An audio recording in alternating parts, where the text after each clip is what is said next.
أوصيكم وإياي أولا بتقوى الله.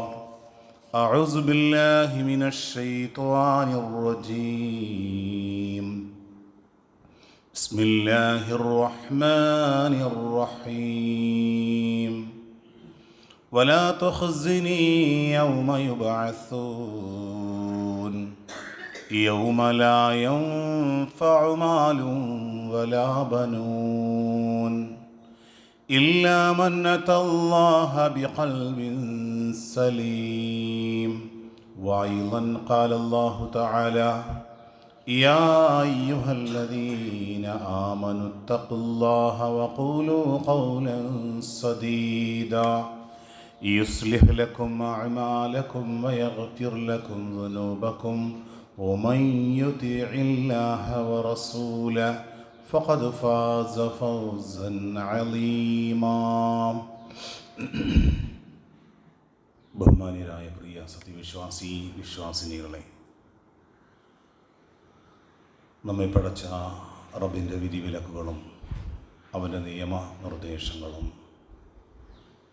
നമ്മുടെ രഹസ്യ ജീവിതത്തിലും പരസ്യ ജീവിതത്തിലും സൂക്ഷിച്ചുകൊണ്ട് നമുക്ക് മുകളിൽ അത്യുന്നതനായ ഒരു നാഥൻ നമ്മെ സദാ വീക്ഷിക്കുന്നുണ്ട് എന്ന ബോധ്യത്തോടെ യഥാർത്ഥ മുത്തക്കികളായി ജീവിതം നയിച്ചു കൊള്ളണമേ എന്ന് ആദ്യമായി സ്വന്തത്തെ മറക്കാതെ നിങ്ങൾ ഓരോരുത്തരോടും സഗൗരവം ഉണർത്തുകയാണ്, വസിയ്യത്ത് ചെയ്യുകയാണ്.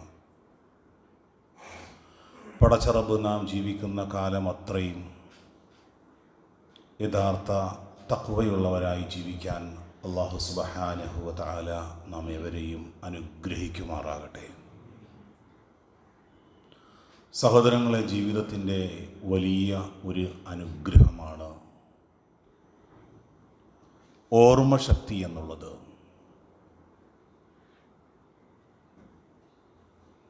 പലപ്പോഴും നമ്മൾ ഇന്നത്തെ ദിവസം നമ്മൾ ആലോചിക്കുന്നു, ഇന്നലെ ഞാൻ എന്തൊക്കെയാണ് പ്രവർത്തിച്ചത്, ഇന്നലെ ഞാൻ എന്തൊക്കെയാണ് കഴിച്ചത് എന്നതിനെക്കുറിച്ച് ആലോചിച്ചാൽ നമുക്കൊരു 75% കാര്യങ്ങൾ ഓർമ്മിച്ചെടുക്കാൻ കഴിയും. തൊട്ടടുത്ത ബുധനാഴ്ച പ്രവർത്തിച്ച കാര്യങ്ങളെക്കുറിച്ചും നമ്മുടെ പ്രവർത്തന മേഖലകളെക്കുറിച്ചുമൊക്കെ ഒന്ന് ആലോചിച്ചാൽ ഒരു 40-40% നമുക്ക് ഓർമ്മിച്ചെടുക്കാം. ഈദുൽ അദ്ഹയുടെ ദിവസങ്ങൾക്ക് മുമ്പ് നാം പ്രവർത്തിച്ച കാര്യങ്ങളെക്കുറിച്ച് നാം ഒന്ന് ആലോചിച്ചാൽ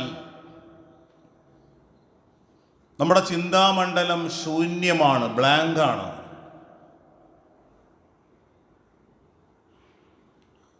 എന്നാൽ അതിനെക്കുറിച്ച് പഠിക്കുന്ന മനുഷ്യർ നമ്മെ ഓർമ്മപ്പെടുത്തുന്ന ചില കാര്യങ്ങളുണ്ട്. ജീവിതത്തിൽ പലതും മറക്കുക എന്നുള്ളത് വലിയൊരു അനുഗ്രഹവും കൂടിയാണ്. നമ്മുടെ പ്രിയപ്പെട്ടവരുടെ വിയോഗം, നമ്മുടെ ജീവിത പങ്കാളിയായിരുന്നവരുടെ മരണം, നമ്മുടെ മാതാപിതാക്കളുടെ മരണം, നമ്മുടെ പ്രിയപ്പെട്ട മക്കളുടെ മരണം, ജീവിതത്തിൽ നമ്മെ വല്ലാതെ വ്യാകുലപ്പെടുത്തുന്ന പ്രതിസന്ധികളുള്ള വാർത്തകൾ, രാത്രി ഒന്നുറങ്ങി അടുത്ത ദിനത്തേക്ക് പ്രവേശിക്കുമ്പോൾ നമ്മുടെ മറവി അതൊരു അനുഗ്രഹമായി നമ്മുടെ തളർന്നു പോകുന്ന മനസ്സിനെ ഒന്ന് ഊർജ്ജസ്വലമാക്കാൻ കഴിയുന്നു.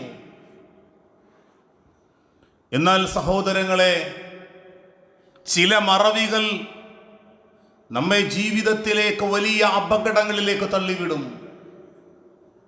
നമുക്ക് ഈ ലോകത്ത് ജീവിതവും ജീവവായുവും, നമുക്ക് അന്നവും, നമുക്ക് വേണ്ടി സർവ്വതും നൽകിയ രക്ഷിതാവായ അള്ളാഹുവിനെ കുറിച്ചുള്ള മറവി, പടച്ചനാഥനെ കുറിച്ചുള്ള ഓർമ്മ നഷ്ടപ്പെട്ടു പോവുക എന്നുള്ളത് ഹസിറത് ദുനിയാ വൽ ആഖിറ, ഈ ലോകത്തും നമ്മൾ പരലോകത്തും നമ്മൾ പരാജയപ്പെട്ടു പോകും. സഹോദരങ്ങളെ, പരിശുദ്ധമായ ഈ ഹജ്ജ് കർമ്മം കഴിഞ്ഞ് നമ്മുടെ ജീവിതത്തിൻ്റെ ചില തിരിച്ചറിവുകൾക്ക് വേണ്ടി,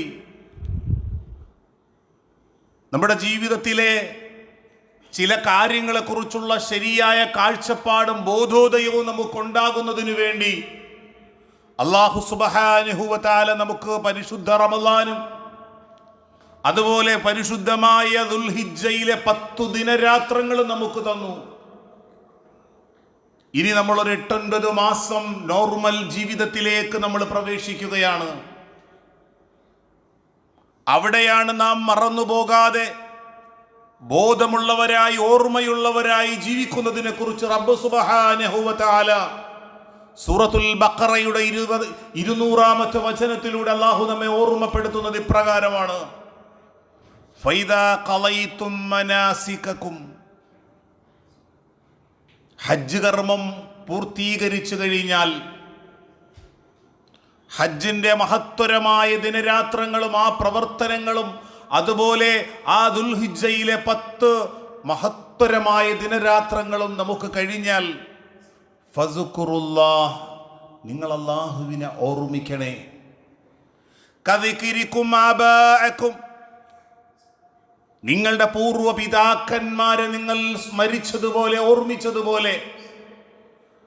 ഔ അശദ്ദു ദിക്റ, അല്ലെങ്കിൽ അതിനേക്കാളും ശക്തമായ നിലയിൽ നിങ്ങൾക്ക് ജീവിതവും ജീവനും നിങ്ങൾക്ക് ആയുസ്സും ഭക്ഷണവുമെല്ലാം നൽകിയ ഈ ലോകത്തിൻ്റെ നാഥനെ റബ്ബ് സുബ്ഹാനഹു വ തആലയെ നിങ്ങളുടെ ജീവിതത്തിൻ്റെ എല്ലാ സന്ദർഭങ്ങളിലും നിങ്ങൾ ഓർമ്മിക്കണേ എന്നാണ് റബ്ബ് സുബ്ഹാനഹു വ തആല നമ്മെ ഓർമ്മപ്പെടുത്തുന്നത്. സഹോദരങ്ങളെ, ഒരു കുറഞ്ഞ കാല ജീവിതമാണ് നമ്മുടെ ജീവിതം. ഈ ജീവിതത്തിനിടയിൽ എപ്പോഴാണ് നാം മടങ്ങിപ്പോകേണ്ടത് നമുക്കറിയില്ല. നമ്മളൊക്കെ ഇന്നലെ വൈകുന്നേരമായപ്പോൾ നമ്മുടെ വാർത്താ മാധ്യമങ്ങളും മീഡിയകളും ഏതൊരു മനുഷ്യൻ്റെയും മനസ്സിനെ സങ്കടപ്പെടുത്തുന്ന ഒരു വലിയ വാർത്തയായിരുന്നു സഹോദരങ്ങളെ. ഗുജറാത്തിൽ നിന്നും പറന്നുയർന്ന UK-യിലേക്ക് ലക്ഷ്യം കാണാൻ വേണ്ടി പറന്ന ആ വിമാനം സെക്കൻഡുകൾക്കുള്ളിൽ 241 യാത്രക്കാരാണ് കത്തിയമർന്നുപോയത്. ഇവിടെ നമുക്ക് ചില തിരിച്ചറിവുകൾ ഉണ്ടാകണം. നമ്മുടെ ആരോഗ്യവും രോഗമില്ലാത്ത സുരക്ഷിതത്വവും അല്ല നമ്മെ ജീവിപ്പിക്കുന്നത്. നമ്മുടെ ജീവിതാവധി എത്തിക്കഴിഞ്ഞാൽ നമ്മളൊക്കെ നമ്മുടെ റബ്ബിലേക്ക് മടങ്ങിപ്പോകേണ്ടവരാണെന്നുള്ള ഒരു വലിയ തിരിച്ചറിവാണ് ഈ വിമാന ദുരന്തം നമ്മെ ഓർമ്മപ്പെടുത്തുന്നത്. സഹോദരങ്ങളെ, നമ്മളൊരു 10, 75, 100 പേരാണ് ഇപ്പോഴിവിടെ ഉള്ളത്. 241 പേരാണ് സെക്കൻഡുകൾക്കുള്ളിൽ കരിഞ്ഞ് ചാമ്പൽ കൂമ്പാരമായി മാറിയത്. ഒരാഴ്ചയ്ക്കും 2 ആഴ്ചയ്ക്കും മുമ്പ് അവർ ഈ ഫ്ലൈറ്റിൻ്റെ ടിക്കറ്റ് ബുക്ക് ചെയ്യുമ്പോൾ അവരാരും ഒരിക്കലും കരുതിയിട്ടുണ്ടാകില്ല, എൻ്റെ മാതാവിൽ നിന്നും എൻ്റെ പിതാവിൽ നിന്നുമുള്ള യാത്രയാണിത്, എൻ്റെ കുരുന്നു മക്കളിൽ നിന്നുള്ള യാത്രയാണ് ഈ യാത്ര, എനിക്ക് ജീവിതത്തിന് ചൂടും സമാധാനവും പകർന്നു തന്ന ജീവിത പങ്കാളിയിൽ നിന്ന് വിടവാങ്ങുന്ന യാത്രയാണ് ഞാൻ ഈ ഫ്ലൈറ്റിലേക്ക് കയറുമ്പോൾ. ആ സഹോദരങ്ങൾ ഒരിക്കലും ചിന്തിച്ചിട്ടുണ്ടാവില്ല അവരുടെ പാസ്പോർട്ട് സീൽ ചെയ്ത് എമിഗ്രേഷൻ ഉദ്യോഗസ്ഥർ ഓരോ ചെക്കിങ്ങും കടന്ന് അവർ ഈ കവാടങ്ങളൊക്കെ കടന്ന് ആകാശത്തേക്ക് പറന്നുയരുമ്പോ ഇത് ഞങ്ങളുടെ അവസാനത്തെ യാത്രയാണെന്ന് അതിലൊരു മനുഷ്യനും കരുതിയിട്ടുണ്ടാകില്ല. സഹോദരങ്ങളെ, നമ്മൾ ചിന്തിക്കേണ്ടത്, നമ്മൾ ആലോചിക്കേണ്ടത്, നമ്മുടെ കാറ്, നമ്മുടെ 2 വീലർ ഒന്ന് ഓൺ ചെയ്ത് നിരത്തിലൂടെ യാത്ര ചെയ്യുമ്പോൾ നമ്മളാരും ചിന്തിക്കുന്നില്ല നമ്മുടെ മരണം എപ്പോഴാണ്, എവിടെ വെച്ചാണ്. ഒരു വാഹനം, ഒരു വിമാനം, അല്ലെങ്കിൽ ഒരു കാറിൽ, ഒരു ലിഫ്റ്റിൽ നാം ഒന്ന് യാത്ര ചെയ്യുമ്പോൾ പോലും ഒരു വിശ്വാസിയെ ഓർമ്മപ്പെടുത്തുന്ന ഒരു പ്രാർത്ഥനയുണ്ട്. നമുക്കൊക്കെയും അത് സുപരിചിതമാണ്. സുബ്ഹാനല്ലദീ, അല്ലാഹുവേ നിന്റെ പരിശുദ്ധിയെ ഞങ്ങൾ വാഴ്ത്തുന്നു. സഖറ ലനാ ഹാസാ, ഈ വാഹനം ഞങ്ങൾക്ക് വിധേയമാക്കി തന്നത്. ഈ ഫ്ലൈറ്റിൽ ഞങ്ങൾ യാത്ര ചെയ്യുമ്പോൾ, ഈ ബസ്സിൽ ഞാൻ യാത്ര ചെയ്യുമ്പോൾ, ഈ കാറിൽ ഞാൻ യാത്ര ചെയ്യുമ്പോൾ ഇതിനെ വിധേയമാക്കി സൗകര്യപ്പെടുത്തി തന്നത് റബ്ബേ നീയാണ്. നിന്റെ പരിശുദ്ധി ഞങ്ങൾ വാഴ്ത്തുന്നു. വമാ കുന്നാ ലഹു മുഖ്രിനീൻ, ഇത് നിയന്ത്രിക്കുന്നത് മനുഷ്യരാണെങ്കിലും, ഇതോടിക്കുന്നവർ മനുഷ്യരാണെങ്കിലും, ഇതിനെ നിയന്ത്രിക്കുന്നത് നിന്റെ കടിഞ്ഞാൻ റബ്ബേ, ഈ ലോകത്തിന്റെ രക്ഷിതാവായ നിന്റെ കരങ്ങളിലാണ്. നിന്റെ കരങ്ങളിലാണ് ഇതിന്റെ സുരക്ഷിതത്വം. അവസാനമായിട്ട് നാം പറയുന്നു, വഇന്നാ ഇലാ റബ്ബിനാ ലമുൻഖലിബൂൻ, തീർച്ചയായും ഞങ്ങളൊക്കെ ഇന്നല്ലെങ്കിൽ നാളെ നിന്റെ അടുക്കലേക്കാണ് മടങ്ങി വരേണ്ടത്. സഹോദരങ്ങളെ, നമ്മുടെ ഈ കുറഞ്ഞ കാല ജീവിതം, അള്ളാഹുവിന്റെ പരിശുദ്ധമായ ഖുർആൻ നമ്മെ ചില കാര്യങ്ങൾ ഓർമ്മപ്പെടുത്തുന്നുണ്ട്. പരിശുദ്ധ റമദാനും ദുൽഹിജ്ജയിലെ സുപ്രധാനമായ 10 ദിനരാത്രങ്ങളും കഴിഞ്ഞ് നമ്മൾ നോർമൽ ജീവിതത്തിലേക്ക് പ്രവേശിക്കുമ്പോൾ, നമ്മൾ സാധാരണ ജീവിതത്തിലേക്ക് പ്രവേശിക്കുമ്പോൾ റബ്ബ് നമ്മെ ഓർമ്മപ്പെടുത്തുന്ന ഒന്നാമത്തെ കാര്യം ഫസ്കുറുല്ലാഹ്, നിങ്ങൾ ദൈവബോധമുള്ളവരാകണം, അള്ളാഹുവിനെ കുറിച്ച് ഓർമ്മയുള്ളവരാകണം. റബ്ബിനെ കുറിച്ച് നിങ്ങളുടെ വ്യക്തി ജീവിതത്തിലും, നിങ്ങളുടെ കുടുംബ ജീവിതത്തിലും, നിങ്ങളുടെ സാമൂഹിക ജീവിതത്തിലും, നിങ്ങളുടെ സാമ്പത്തികമായ ജീവിതത്തിലൊക്കെയും ആ സൃഷ്ടാവിനെ നിങ്ങൾ മറന്നു പോകരുതേ. ആ റബ്ബിനെ കുറിച്ച് ഓർമ്മ വേണം. മഹാനായ ഇബ്രാഹിം നബി അലൈഹിസ്സലാം നമ്മുടെ ഈ ചെറിയ ജീവിതത്തിന്റെ ലക്ഷ്യത്തെക്കുറിച്ച്, ഈ ലോകത്തെന്തെങ്കിലും നേടിയെടുക്കുന്നതിനെ കുറിച്ചല്ല, സൂറത്ത് യാസീനിൽ അള്ളാഹു നമ്മെ ഓർമ്മപ്പെടുത്തി, മനുഷ്യരെ നിങ്ങൾക്ക് ആർക്കെങ്കിലും 60, 70, 80, 90, 95 വയസ്സ് കുറച്ചു നാൾ ജീവിക്കാനുള്ള ഒരു അവസരം തന്നാൽ നിങ്ങളുടെ ജീവിതം സന്തോഷത്തിലാകുമോ? ഒരിക്കലുമില്ല. ആർക്കെങ്കിലും ഞാൻ ദീർഘായുസ് നൽകിയാൽ നുനക്കിസുഹു ഫിൽ ഖൽഖ്, അവന്റെ സൃഷ്ടിപ്പിനെ ഞാൻ തലകീഴാക്കും. 1 വയസ്സുള്ള ഒരു കുട്ടിക്ക് പരസഹായം കൂടെ ഉണ്ടെങ്കിൽ മാത്രമേ അവന് ഈ ലോകത്ത് ജീവിക്കാൻ കഴിയൂ. 70, 75, 80 വയസ്സാകുമ്പോൾ മക്കളുടെയും മറ്റുള്ളവരുടെയും പരസഹായത്തോടു കൂടി മാത്രമേ നിങ്ങൾക്ക് ഇവിടെ ജീവിക്കാൻ കഴിയൂ. നിങ്ങളുടെ ഓർമ്മ നഷ്ടപ്പെട്ടു പോകും. ഒരുപാട് രോഗങ്ങളും വേദനകളും നിങ്ങൾ തിന്നേണ്ടി വരും. അഫലാ യഅഖിലൂൻ, മനുഷ്യരെ നിങ്ങൾ ചിന്തിക്കുന്നില്ലേ? ഇവിടെയല്ല നിങ്ങളുടെ ജീവിതം. ഇതൊരു താൽക്കാലിക ജീവിതമാണ്, കുറഞ്ഞ കാല ജീവിതമാണ്. റബ്ബ് നമുക്ക് നൽകുന്ന വലിയൊരു മുന്നറിയിപ്പ് സഹോദരങ്ങളെ, ജീവിതത്തിന്റെ ലക്ഷ്യത്തെക്കുറിച്ചുള്ള കാഴ്ചപ്പാടാണ്.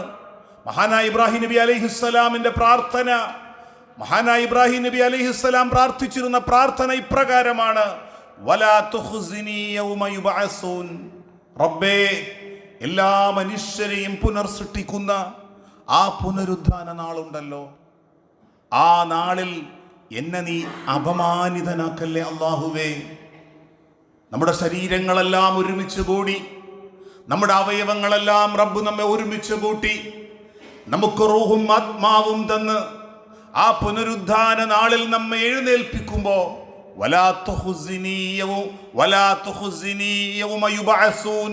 പുനരുദ്ധാന ആ നാളിൽ എന്നെ നീ അപമാനിക്കല്ലേ. ഞാൻ ദുഃഖിതനായി, ഞാൻ സങ്കടപ്പെടുന്നവനായി, എനിക്കെന്നെ നഷ്ടപ്പെട്ടുവല്ലോ, എൻ്റെ എല്ലാം നഷ്ടത്തിലായല്ലോ എന്ന സങ്കടവും പ്രയാസവും എന്നിൽ നീ വരുത്തല്ലേ. എന്നിട്ട് മഹാനായ ഇബ്രാഹിം നബി അലൈഹിസ്സലാമിന്റെ പ്രാർത്ഥന, യൗമലാ യൻഫഉ മാലും വലാ ബനൂൻ, സ്വത്തുവകകളും സമ്പത്തും ഉപകാരപ്പെടാത്ത ആ ദിവസം, ഇല്ലാ മൻ അത്തല്ലാഹ ബിഖൽബിൻ സലീം, സുരക്ഷിതമായ സലീമായ നല്ല മനസ്സോടുകൂടി റബ്ബിനെ കണ്ടുമുട്ടുന്നവരാണ്. സഹോദരങ്ങളെ, ആ സലീമായ മനസ്സേതാണ്? ആ സലീമായ മനസ്സിന്റെ ഒന്നാമത്തെ ലക്ഷണം, അവന്റെ മനസ്സിൽ അല്ലാഹുവല്ലാതെ ഒരു പടപ്പുകൾക്കും ഒരു സൃഷ്ടികൾക്കും ഒരാൾക്കും സ്ഥാനമില്ല. ആ മനസ്സിന്റെ ഉള്ളിൽ സൃഷ്ടാവായി, അവൻ സഹായം തേടുന്നവനായി, അവൻ സ്നേഹിക്കുന്നവനായി, അവൻ ആരാധിക്കുന്നവനായി ആ മനസ്സിൽ അല്ലാഹു അല്ലാതെ ഒരു പടപ്പുകളുമില്ല.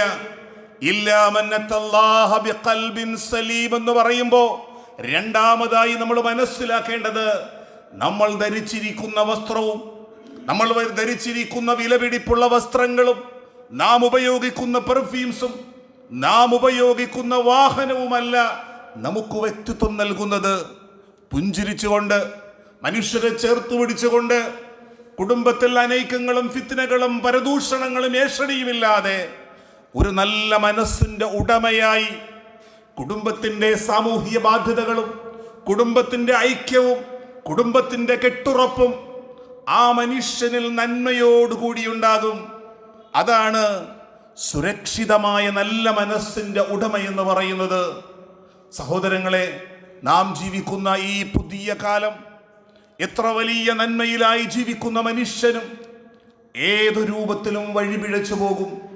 അങ്ങനെ വഴിതെറ്റിപ്പോകാതിരിക്കാൻ, അവൻ പിഴച്ചു പോകാതിരിക്കാൻ, വൃത്തികേടുകളിലും മോശമായ കാര്യങ്ങളിലും പെട്ടുപോകാതിരിക്കാൻ എല്ലാ വെള്ളിയാഴ്ചകളിലും അരമണിക്കൂർ വിശുദ്ധ ഖുർആനും ഹദീസും കൊണ്ടുള്ള ഉപദേശം എന്നെയും നിങ്ങളെയും സംസ്കരിക്കുന്നത് വൃത്തികേടുകളിലും അതുപോലെ മ്ലേച്ഛതകളിലും സാമ്പത്തികമായ ചൂഷണങ്ങളിലും അതുപോലെ നമ്മളിൽ നിന്നുണ്ടാകുന്ന ഞാനെന്ന അഹങ്കാരത്തിന്റെ ജാടയുടെ പൊങ്ങച്ചത്തിന്റെ എല്ലാ കളകളും പറിച്ച് ഇതെല്ലാം എനിക്കെന്റെ റബ്ബ് നൽകിയതാണ്, എൻ്റെ ശരീരത്തിന്റെ ഉടമസ്ഥൻ അല്ലാഹുവാണ്, എൻ്റെ സമ്പത്തിന്റെ ഉടമസ്ഥൻ അല്ലാഹുവാണ്, ഇതെല്ലാം ഉപേക്ഷിച്ച് ഞാൻ പോകേണ്ടി വരും.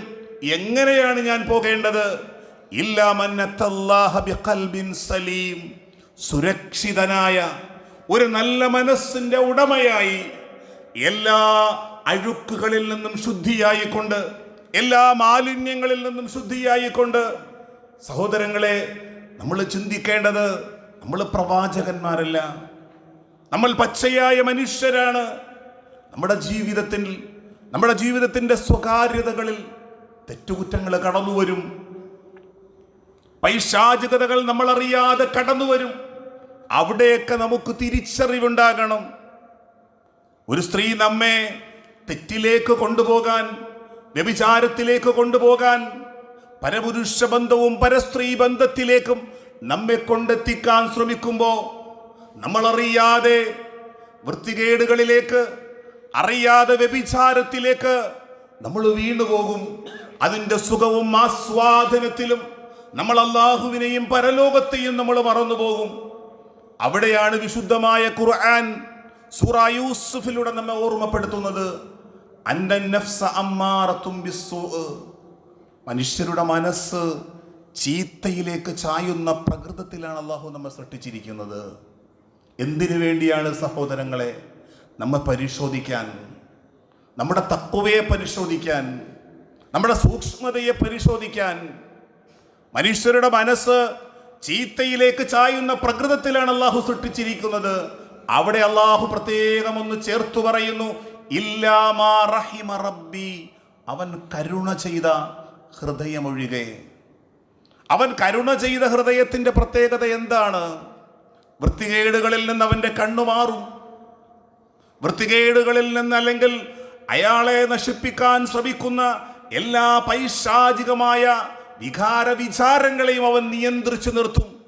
ഇതെനിക്ക് പറ്റിയതല്ല, ഇതെനിക്ക് ഒരിക്കൽ എൻ്റെ റബ്ബെന്നെ കാണുന്നുണ്ട്, എനിക്കെന്നെ നഷ്ടപ്പെട്ടു പോകും.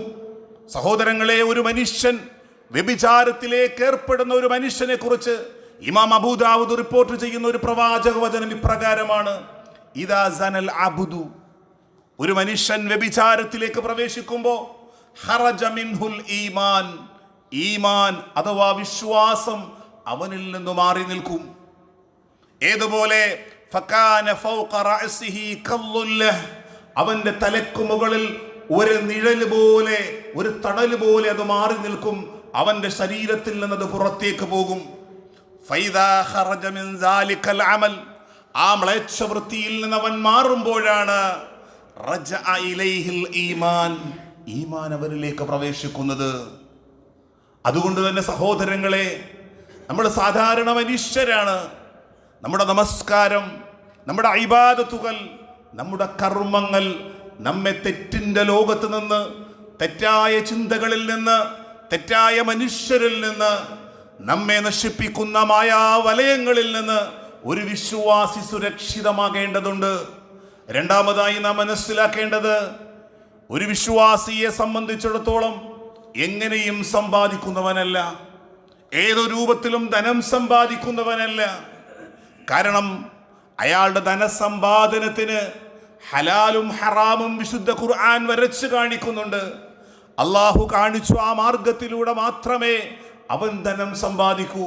റസൂല് വളർത്തിയെടുത്ത അള്ളാഹുവിൻ്റെ റസൂലിൻ്റെ അനുചരന്മാർ അവർ വീട്ടിൽ നിന്ന് ജോലിക്ക് വേണ്ടി പുറത്തേക്ക് ഇറങ്ങുമ്പോൾ അവരുടെ ഭാര്യമാർ അവരോട് പറയും, ഇന്നാ നസ്ബിറു അലൽ ജൂഅ, ഞങ്ങൾ വിശപ്പും പട്ടിണിയുമൊക്കെ ഞങ്ങൾ സഹിച്ചു കൊള്ളാം, പക്ഷേ വലാ നസ്ബിറു അലന്നാർ, നരകത്തിൻ്റെ മേൽ, ഭയാനകമായ കത്തിജ്വലിക്കുന്ന നരകം നമുക്ക് ചിന്തിക്കാൻ കഴിയില്ല. ഞങ്ങൾ വിശപ്പും പട്ടിണിയും സഹിച്ചു കൊള്ളാം, പക്ഷേ നിങ്ങൾ അധ്വാനിച്ചു കൊണ്ടുവരുന്നത് ഹലാലായിരിക്കണം, അള്ളാഹുവിൻ്റെ തൃപ്തി കിട്ടുന്നതായിരിക്കണം. നമ്മുടെ മക്കളുടെ ഉദരങ്ങളിലേക്ക് എത്തുന്നത് നിങ്ങൾ അധ്വാനിച്ചുണ്ടാക്കിയ ക്യാഷാകണം, മറ്റുള്ളവരെ ചൂഷണം ചെയ്യുന്നതാകരുത്. സഹോദരങ്ങളെ, നമ്മൾ ചിന്തിക്കേണ്ടത് നമ്മുടെ വ്യക്തിത്വം. അവനൊരു നല്ല മുസ്ലിമാണ്, അവനൊരു നല്ല വിശ്വാസിയാണ്. ഒരു ഹൈന്ദവനായ സഹോദരൻ പറഞ്ഞതുപോലെ, 10-22 വർഷക്കാലം ഞാൻ വാടകയ്ക്കാണ് താമസിക്കുന്നത്. എൻ്റെ ഓഫീസിലുണ്ടായിരുന്ന ഒരു മുസ്ലിമായ ഒരു സഹോദരനോട് എനിക്കിച്ചിരി സ്ഥലം വേണമെന്ന് പറഞ്ഞു. അങ്ങനെ ആ സ്ഥലം അയാൾ കാണിച്ചു തന്നു. അങ്ങനെ ആ സ്ഥലം വിൽക്കുന്ന വ്യക്തി പറഞ്ഞു, താങ്കൾക്ക് ഈ സ്ഥലം വിൽക്കുമ്പോൾ ഇത്ര രൂപ ഞാൻ താങ്കൾക്ക് അതിന് പ്രോഫിറ്റായിട്ട് തരാം. അപ്പോൾ അദ്ദേഹം പറഞ്ഞത്, എൻ്റെ കൂടെ ഞാൻ ഒരേ സ്ഥാപനത്തിലാണ് വർക്ക് ചെയ്യുന്നത്. 10-22 വർഷം കൊണ്ട് അയാളും അയാളുടെ അമ്മയും മക്കളുമെല്ലാം വാടകയ്ക്കാണ് താമസിക്കുന്നത്. എനിക്ക് തരാനുള്ള പ്രോഫിറ്റ് ആ സാധുവിന് കുറച്ചു കൊടുത്താൽ അതായിരിക്കും ഏറ്റവും ഉചിതം എന്ന് ആ ഹൈന്ദവനായ ഒരു സഹോദരൻ, അതാണ് ഒരു മുസ്ലിം എന്ന് പറയുമ്പോൾ, സഹോദരങ്ങളെ, നമ്മുടെ വ്യക്തിത്വം എന്തായിരിക്കണം? സമ്പത്തിനപ്പുറം നമുക്ക് മാന്യതയുടെ, അതുപോലെ സത്യസന്ധതയുടെ, ആർത്തി പൂണ്ട മൃഗങ്ങളെപ്പോലെ പൈശാചികതയിലേക്ക് പോകാതെ നല്ല വ്യക്തിത്വത്തിൻ്റെ, മറ്റു മനുഷ്യർക്ക് മാതൃകയാകുന്ന രൂപത്തിലാണ് ഒരു വിശ്വാസിയുടെ ജീവിതം. അള്ളാഹുവിൻ്റെ വിശുദ്ധമായ ഖുർആനിലൂടെ റബ്ബ് സുബ്ഹാനഹു വ തആല നമ്മെ ഓർമ്മപ്പെടുത്തി, വൈലുൽ ലിൽ മുതഫ്ഫിഫീൻ, അളവിലും തൂക്കത്തിലും കബളിപ്പിക്കുന്നവർക്ക് അത്രയും വമ്പിച്ച നാശം. പലതരത്തിലുള്ള കച്ചവടം ചെയ്യുന്നവരുണ്ടാകും, ഏത് രൂപത്തിലും വിൽപ്പന നടത്തുന്നവരുണ്ടാകും, നമസ്കാരത്തിലും ആരാധനകളിലും അവർ സജീവമായിരിക്കും. പക്ഷേ അവരുടെ കച്ചവടത്തിലും അവരുടെ ബിസിനസ്സിലുമെല്ലാം ഒരു മോഷ്ടാവ് മോഷ്ടിക്കുന്നത് രാത്രിയിലെല്ലാ മനുഷ്യരും ഉറങ്ങിയതിനു ശേഷമാണെങ്കിൽ, ആ മനുഷ്യൻ കണ്ണു തുറന്നിരിക്കുമ്പോൾ അവനെ അവൻ പറ്റിക്കും, ഉപഭോക്താവിനെ അവൻ കബളിപ്പിക്കും, ഇല്ലാത്ത ഒരുപാട് നന്മകൾ എടുത്തു പറഞ്ഞുകൊണ്ട് അവന്റെ ചരക്ക് വിറ്റഴിക്കും. അവിടെയാണ് അള്ളാഹുവിന്റെ വിശുദ്ധ ഖുർആൻ ഓർമ്മപ്പെടുത്തുന്നത്, അലാ യളുന്നു, അവർ എന്ത് വിചാരിക്കുന്നു? അവർ വിചാരിക്കുന്നില്ലേ, ഉലൈക അന്നഹും മബ്ഊസൂന ലിയൗമിൻ അലീം, ഭയപ്പെടുത്തുന്ന അതിഭയാനകമായ ഒരു ദിവസം, ഇതിനെല്ലാം സമാധാനം പറയേണ്ടി വരും എന്നതിനെക്കുറിച്ച് നീ ചിന്തിക്കുന്നില്ലേ? അവിടെയാണ് ഒരു സാമ്പത്തിക വിശുദ്ധിയുള്ള ഒരു വിശ്വാസി, ഞാൻ എൻ്റെ റബ്ബിൻ്റെ മുന്നിൽ കണക്ക് ബോധിപ്പിക്കേണ്ടി വരും. ഞാൻ ഇവിടെ നിന്നൊരു അവിഹിതമായ ഒരു രൂപ സമ്പാദിച്ചാൽ, തെറ്റായ മാർഗത്തിലൂടെ ഞാൻ ഒരു രൂപ സമ്പാദിച്ചാൽ, ഞാൻ എൻ്റെ റബ്ബിൻ്റെ മുന്നിൽ സമാധാനം പറയേണ്ടി വരുമെന്ന ബോധം. മൂന്നാമതായി നമുക്കുണ്ടാകേണ്ടത് അള്ളാഹുവിനെ കുറിച്ചുള്ള ഓർമ്മ എന്ന് പറഞ്ഞാൽ, സഹോദരങ്ങളെ, സാമൂഹ്യമായി വിവിധ മതസ്ഥരുമായി ജീവിക്കുമ്പോൾ നമ്മെ പ്രകോപിപ്പിക്കുന്നവരുണ്ടാകും, നമ്മെ വല്ലാതെ വൈകാരികമായി ഇളക്കി വിടുന്നവരുണ്ടാകും.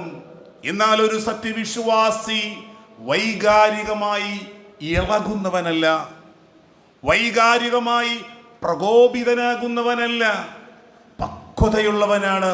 അള്ളാഹുവിന്റെ വിശുദ്ധ ഖുർആനിലൂടെ റബ്ബ് സുബ്ഹാനഹു വ തആല പറഞ്ഞത് വമാ യുലഖാഹാ ഇല്ലല്ലദീന സബറു, ക്ഷമ കൈക്കൊണ്ട മഹാസൗഭാഗ്യവാന്മാർക്കല്ലാതെ ഈ ഒരു കാറ്റഗറിയിലേക്ക് എത്താൻ കഴിയില്ല. നാം വാഹനം ഓടിച്ചു യാത്ര ചെയ്തു പോകുമ്പോൾ തൊട്ടുപിറകിൽ നിന്നൊരാൾ ഹോണടിച്ച് അയാളുടെ ഗ്ലാസ് താഴ്ത്തി അയാൾ അസഭ്യം പറയുമ്പോൾ തിരിച്ചതേ രൂപത്തിൽ അസഭ്യം പറയുന്ന വ്യക്തിയല്ല. കുടുംബത്തിൽ നമുക്ക് വേണ്ടപ്പെട്ട ഒരു വ്യക്തി നമ്മെ വല്ലാതെ അപമാനിച്ച് നമ്മോട് മോശമായി പറയുമ്പോൾ അതേ നാണയത്തിൽ തിരിച്ചടിക്കുന്നവനല്ല ഒരു യഥാർത്ഥ സത്യവിശ്വാസി. ഇവിടെയാണ് അള്ളാഹു പറഞ്ഞത് വമാ യുലഖാഹാ ഇല്ലല്ലദീന സബറു, ക്ഷമ കൈക്കൊണ്ടുന്ന മഹാസൗഭാഗ്യവാന്മാർക്കല്ലാതെ ഈ ഒരു കാറ്റഗറിയിലേക്ക് എത്തിപ്പെടാൻ കഴിയില്ല. വമാ യുലഖാഹാ ഇല്ലാ ദു ഹള്ളിൻ അദീം, മഹാസൗഭാഗ്യവാന്മാർക്കല്ലാതെ, ക്ഷമയുള്ളവർ, വികാര വിചാരങ്ങളെ നിയന്ത്രിക്കുന്നവർ, വൃത്തികേടുകളിലേക്ക് പോകാത്തവർ, പാതിരാവുകളിൽ രാത്രിയിൽ ഇരുളറയുമ്പോൾ വ്യഭിചാരങ്ങളിലേക്കും മദ്യപാനങ്ങളിലേക്കും ലഹരിയിലേക്കും പോകാത്തവർ, അവിഹിതമായി സമ്പാദ്യങ്ങൾ കോടിക്കണക്കിന് രൂപ ഉണ്ടാക്കിയിട്ട് സമാധാനം നഷ്ടപ്പെട്ടു പോകുന്നവരല്ല, അതിസൂക്ഷ്മതയോടുകൂടി ജീവിക്കുന്നവരാണ്, നല്ല വ്യക്തിത്വത്തിന്റെ ഉടമകളായി ജീവിക്കുന്നവരാണ്. ബഹുസ്വര സമൂഹത്തിൽ ജീവിക്കുമ്പോഴും അവർക്കിടയിൽ മാന്യതയുടെയും വ്യക്തിത്വത്തിന്റെയും ഒരു മുസ്ലിമാണെന്ന എല്ലാ രൂപഭാവങ്ങളും അവരിൽ ഉണ്ടാകും. എന്നാൽ പലപ്പോഴും ഇത്തരം അവസരങ്ങളിൽ പിശാച് നമ്മെ പ്രകോപിപ്പിക്കും. അവിടെയാണ് അള്ളാഹുവിന്റെ വിശുദ്ധ ഖുർആൻ പറഞ്ഞത് വയമ്മാ യൻസഗന്നക മിനശ് ശൈത്വാൻ, പിശാച് നിന്നെ ഇളക്കി വിട്ടാൽ മോശമായ വികാര വിചാരങ്ങളിലേക്ക്, അല്ലെങ്കിൽ ദേഷ്യം പിടിപ്പിക്കുന്ന പ്രകോപനപരമായ കാര്യങ്ങളിലേക്ക്, വർഗീയത പടർത്തുന്ന കാര്യങ്ങളിലേക്ക്, അങ്ങനെ മോശമായ എന്തെങ്കിലും കാര്യങ്ങളിലേക്ക് നിന്നെ പിശാച് ഇളക്കി വിട്ടാൽ ഫസ്തഇദ് ബില്ലാഹ്, നീ അല്ലാഹുവിനോട് കാവൽ തേടണം. ഇന്നഹു ഹുവസ് സമീഉൽ അലീം, തീർച്ചയായും അല്ലാഹു എല്ലാം കേൾക്കുന്നവനും എല്ലാം അറിയുന്നവനുമാണ്. സഹോദരങ്ങളെ, 5 നേരത്തെ നമസ്കാരം നമ്മെ എല്ലാ പൈശാചികതകളിൽ നിന്നും തടയുന്നതാണ്. സഹോദരങ്ങളെ, ഇന്ന സ്വലാത്ത, തീർച്ചയായും നമസ്കാരം, രാവിലെ പ്രഭാത നമസ്കാരം കഴിഞ്ഞ് ഒരു കച്ചവടത്തിലേക്ക് പ്രവേശിക്കുന്ന ഒരു വ്യക്തി, തൻ്റെ ഉപജീവനത്തിലേക്ക് പ്രവേശിക്കുന്ന ഒരു വ്യക്തി, മോശമായ തെറ്റായ കാര്യങ്ങളിലേക്ക് അവൻ പോകില്ല. ഞാൻ എൻ്റെ റബ്ബുമായി, ഞാൻ എൻ്റെ നാഥനുമായി ഇബാദത്ത് കഴിഞ്ഞു വന്ന വ്യക്തിയാണ്. ആ അല്ലാഹുമായിട്ടുള്ളൊരു കണക്ഷൻ, നമ്മുടെ മൊബൈൽ യാത്ര ചെയ്യുമ്പോൾ ചാർജ് തീരുമ്പോൾ നമ്മൾ എവിടെയെങ്കിലും ആ മൊബൈൽ ഒന്ന് ചാർജ് ചെയ്യും. അതിൻ്റെ ചാർജ് തീർന്നു കഴിഞ്ഞാൽ അതിലേക്ക് പിന്നെ അതുമായി യാതൊരു കണക്ഷനും ഉണ്ടാവുകയില്ല. അതുപോലെ നമസ്കാരത്തിലൂടെ നമുക്കൊരങ്ങനെ ഒരു കണക്ഷൻ ഉണ്ടാകണം. സഹോദരങ്ങളെ, ഇവിടെ നാം ചിന്തിക്കേണ്ടത്, രാവിലെ പ്രഭാത നമസ്കാരം അനുഷ്ഠിച്ചിട്ടും സുബഹിക്ക് മുമ്പുള്ള സുന്നത്ത് നമസ്കരിച്ചിട്ടും മോശമായ ചിന്തകളിൽ നിന്ന്, ആർത്തി പൂണ്ട ധനസമ്പാദനത്തിൽ നിന്ന് വല്ലാതെ പ്രകോപിതനായി ഏതെങ്കിലും ഒരു പ്രശ്നം വരുമ്പോൾ സമചിത്തയോടുകൂടി സംസാരിക്കേണ്ട ഞാൻ സമചിത്ത നഷ്ടപ്പെട്ട് വൈകാരികമായി ഞാൻ സംസാരിക്കുന്നുവെങ്കിൽ എൻ്റെ നമസ്കാരം, എൻ്റെ നോമ്പ്, എൻ്റെ സക്കാത്ത്, എൻ്റെ ഹജ്ജ് അത് സ്വീകാര്യമാകുന്നില്ല എന്നാണ് അർത്ഥം. സഹോദരങ്ങളെ, ഈ കർമ്മങ്ങൾക്കെല്ലാം മുമ്പ് നമുക്ക് വേണ്ടത് അല്ലാഹുവിലുള്ള തൗഹീദാണ്. സഹോദരങ്ങളെ, ഒരു മനുഷ്യൻ്റെ ഹജ്ജിനും, ഒരു മനുഷ്യൻ്റെ നോമ്പിനും, ഒരു മനുഷ്യൻ്റെ നമസ്കാരത്തിനും ദാനധർമ്മങ്ങൾക്ക് മുമ്പ് ഒന്നാമതായി വേണ്ടത് ഷഹാദത്താണ്, അല്ലാഹുവിലുള്ള തൗഹീദാണ്. നമ്മുടെ സമൂഹത്തിൽ നഷ്ടപ്പെട്ടു പോകുന്നത്, നമ്മുടെ സമൂഹം അടർന്നു മാറിക്കൊണ്ടിരിക്കുന്നത് പുരോഹിതന്മാരുടെ മതത്തിലേക്കാണ്. പുരോഹിതന്മാരുടെ മതവുമുണ്ട്, അതുപോലെ തന്നെ പ്രവാചകന്മാർ പഠിപ്പിക്കുന്ന മതവുമുണ്ട്. പ്രവാചകന്മാർ പഠിപ്പിക്കുന്ന മതം ഏതാപത്ഘട്ടത്തിലും ഏത് ദുരന്തത്തിലും അല്ലാഹുവാണ് നിങ്ങളെ സംരക്ഷിക്കുന്നവനുള്ള തിരിച്ചറിവാണ്.